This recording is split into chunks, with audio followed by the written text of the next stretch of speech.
Munini wa Musumbi Profesa Kithure Kindiki ni wakulia Kenya kutumia njia cia mugo na ciungu wa miao ila mekwenda kuelezea mawendimo aina ni andamukani ya maendeleo kuu ya Mwala kaunti ya Masako. Kindiki ni womania wanangiko wa mali ulokwasio na kusiwe vindani ya maandamano makuliana na madhoa meyuluma mauta ya siekela mu Kenya ena haki ya kuandamana, lakini kuandamana huko yaelete kwete wanangiko wa mali ya mwene nthi kana uvungulu wa mugo. Dan Munini wa Musumbi Kithure Kindiki ndanene ava lelo ni wa miseleni uthi kwa maura vindani ya kuambililia waki wa lelo usuni waelesekana serikali niende na kwikia mawalime makwa ila makwikithekana mathoa mama utani mathe ya ndakule atongo ukalekono wa ulei kweka kwasia NND.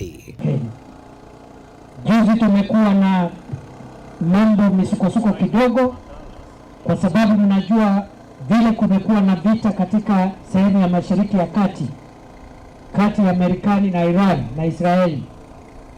Mahali tunatoa mafuta, njia zimefungwa, meli zinapitia njia mrefu ndio zifike Mombasa kwa sababu zile njia za kawaida zimefungwa. Insurance ya mafuta imepanda, mafuta yenyewe ya mapanda, transport ya mafuta kwa sababu njia ni ndefu imepanda.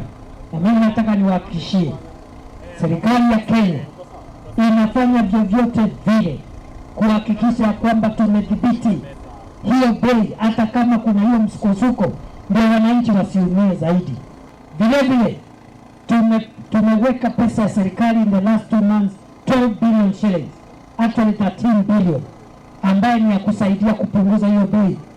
Kama hatukutoa hiyo 13 billion, kama hatukuweza kupunguza hiyo VAT, hiyo mafuta karibu ifike shilingi 300. Wengi ni wakulia NND maiketi kile kutumiwa na atiti kwa nanga mali ya NND ya langi undu kuna kusiwe vindani ila kuna atoiwe maandamano makusukumia serikali thezi madhoa mama uta. Mimi nawaomba tuwe wavumilivu, tuwe watulivu, na kama mtu wako na maoni anatoa kwa serikali, tutoe kwa njia ya amani, tusiharibu mali, tusitatize wenzetu. Mimi nimeona vijana wengine wameingia katika wizi wa mabafu, armed robberies, mchana wanaenda wanavunja duka ya mtu, wanachoma gari ya mtu. Jameni, ameteseka siku nyingi, ameomba loan, amejinunulia gari, ameandika vijana katika ile matatu, lakini unamchomea. Ama supermarket, mzee ameenda amekazana, ako na miaka 70, sasa ako na supermarket yake hapo, hana hatia.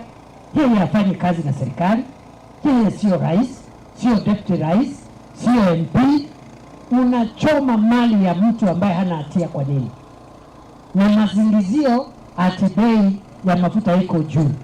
Ukichoma supermarket ya mzee hana hatia, gari ya mtu ambaye hana hatia, hiyo itashukisha bei ya mafuta? Hiyo itashukisha bei ya mafuta? Daniel Mwonkela, Mutongoi TV, kumava Mwala kauntini ya Masako.